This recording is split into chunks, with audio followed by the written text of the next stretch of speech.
바로 오늘 내용을 말씀드리겠습니다.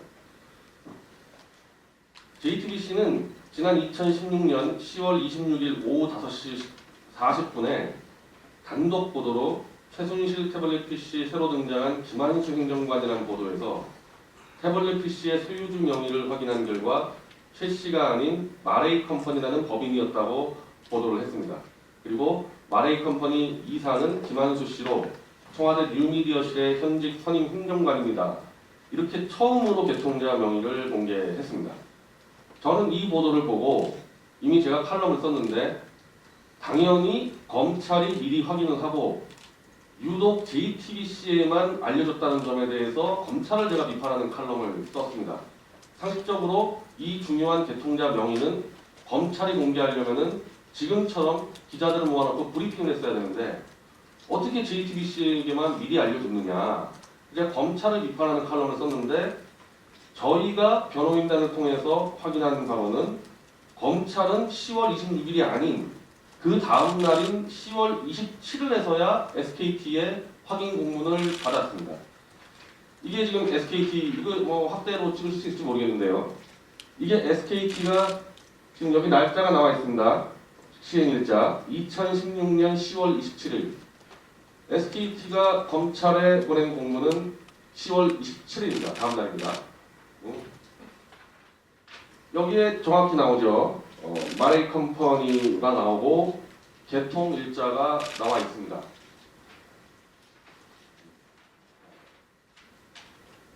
제가 이거를 확인하고 여러 방면으로 조사하고 취재한 결과 어떤 경우도 SKT가 정식으로 검찰에 공문을 보낸 10월 27일 이전에 그 누구도 이 정보를 받을 수 없습니다. 나중에 우리 변호사님들이 설명하실 텐데 이동통신사에서 개통자 명의라는 정보를 누설시키면은 통신기밀보호법에 의해서 누설한 자는 7년 이하의 징역, 받은 자는 5년 이하의 징역형을 처해지는데 이미 검찰이 SKT에 협조 공문을 보냈을 겁니다. 수사협조 공문을 보내고 SKT가 그걸 준비해서 보내는 과정에서 SKT 직원이 징역 형사를 각오하지 않고 JTBC에 알려줬을 리가 없다는 거고 당연히 저희가 SKT에 문의했을 때도 그런 적이 없다. 어떤 경우 그런 적 없다. 당연히 그런 답변을 했기 때문에 저도 이게 상식적인 분석이라 보고요. 제가 추정하기로는 JTBC는 김한수 전 행정관으로부터 개통자 명의를 들었을 거다. 그거 이외에는 저는 다른 가능성을 보지 않습니다. 저는 처음부터 이런 전자기기, 제가 이거 나중에 또 설명드릴 텐데 이 특검이 이제 공개한 이 태블릿 PC 삼성 SMT8이랑 똑같은 겁니다. 이런 거를 검찰이 입수하면은 제일 먼저 할 것이 개통자 명의부터 찾습니다. 그리고 당연히 그 개통자가 실사용자라고 추정을 하고 들어가야 됩니다. 그렇죠? 그러니까 김한수 행정관이 이 개통자 명의, 그 자기 법인 명의면은 김한수 행정관이 실사용자라고 먼저 추정을 했어야 되는데 그걸 그냥 띄워놓고 최순실로 갔습니다. 그렇기 때문에 저는 이미 밝힌 여러 가지 증거로 볼 때 정황이나 김한수 행정관이 실소유주고 뭔가 JTBC와 유착이 있었다고 생각했는데 개통자 법인명도 JTBC에 알려줬을 거다. 그래서 저는 이게 둘이 유착관계라고 지금 보고 있고요. 이걸 지금 증거로 보여드린 겁니다. 두 번째 거는요. JTBC가 10월 8일, 여기 안 적혀있는데 10월 8일일 겁니다. 11월 8일. 11월 8일에 단독 보도를 쏘았는데 최 씨 사단 청와대 뉴미디어실 카톡 그룹을 보고 이 보도를 합니다. 여기서 청와대 뉴미디어 정책실 인터넷 모니터링 팀의 카카오톡 단체창을 보여주고 이 단체창에 올라온 내용을 다 보도를 했습니다.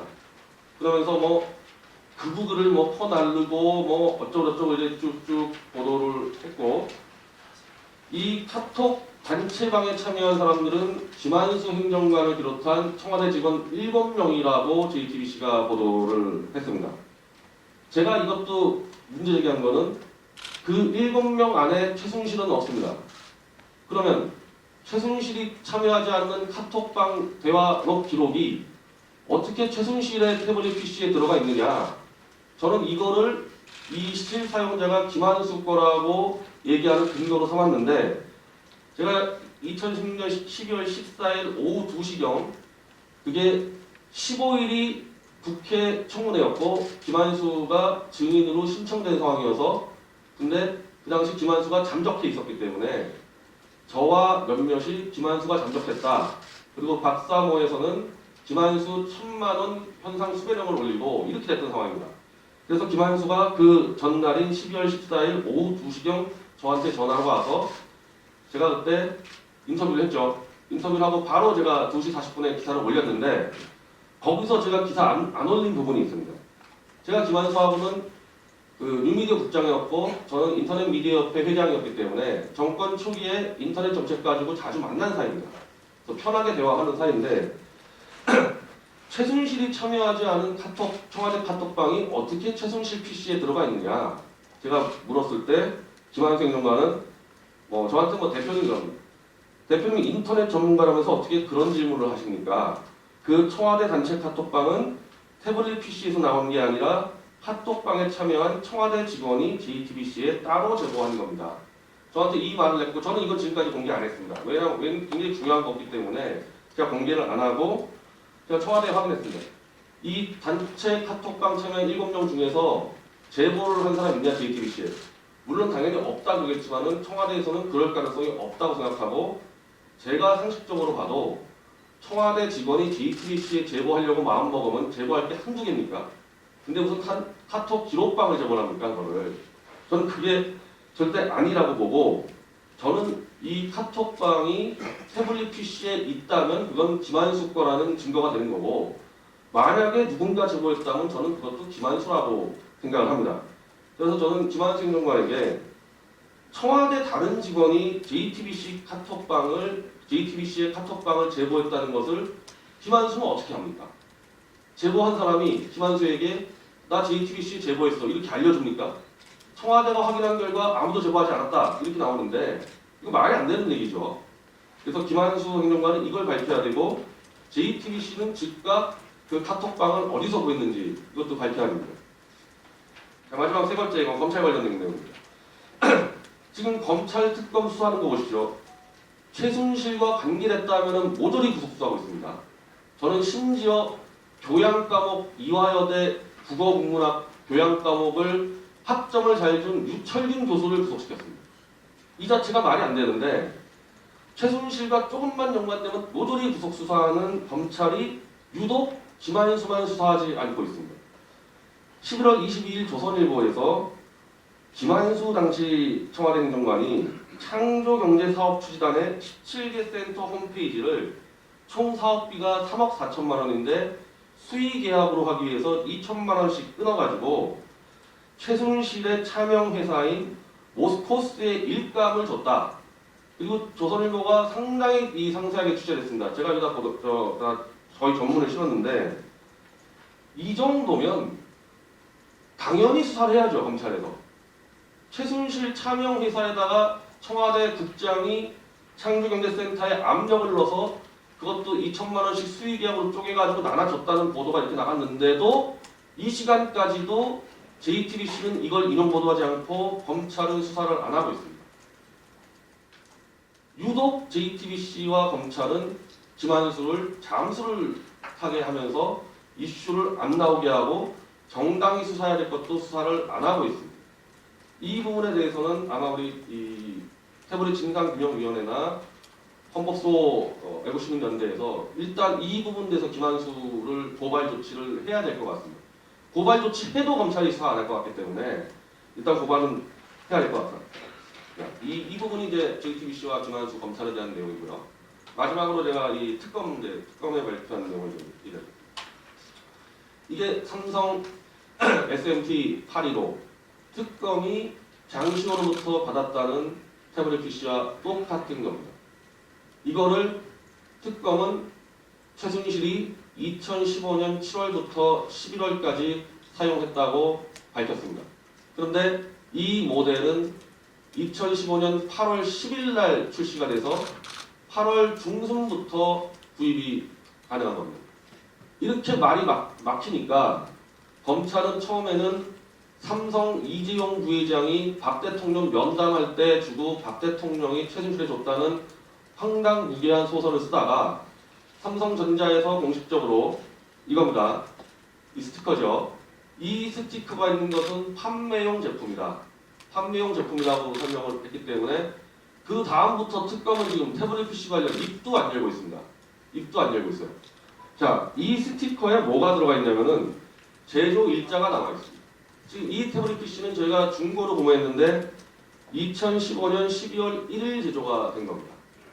일단 이거는 수사할 것도 없이 제조 날짜는 그 당시 이규철 특검보가 이 뒷면 보여줬죠. 그때 제조 일자를 얘기하면 되는 건데 그조차도 지금 얘기를 안 하고 있고요. 근데 제조 일자보다 더 중요한 게 개통 일자거든요.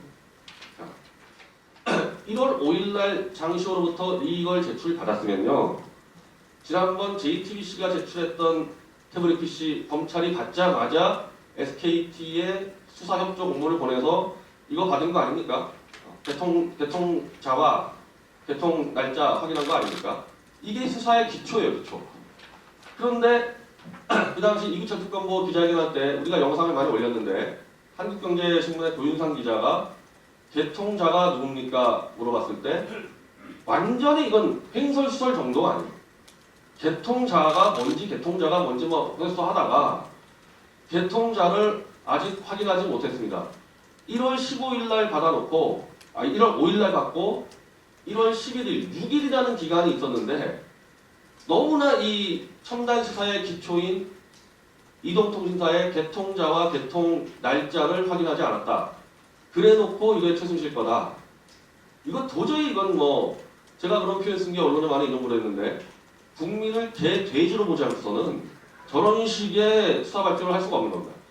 지금 당장 오늘 오후라도 이규철 특검보는 이 스티커를 보고 제조 날짜를 밝히시고 오늘 당장 SKT든 KT든 이 통사에 공문을 넣으면은 2, 3일 안에 개통자와 개통일자가 나옵니다. 이걸 하지 않으면 이 특검의 태블릿 PC도 또 조작됐다는 확신을 가질 수밖에 없습니다. 네, 일단 제 브리핑은 마치고요. 일단 고철 변호사님과 김기수 변호사님이 이 관련 법적인 문제들을 설명드리겠습니다.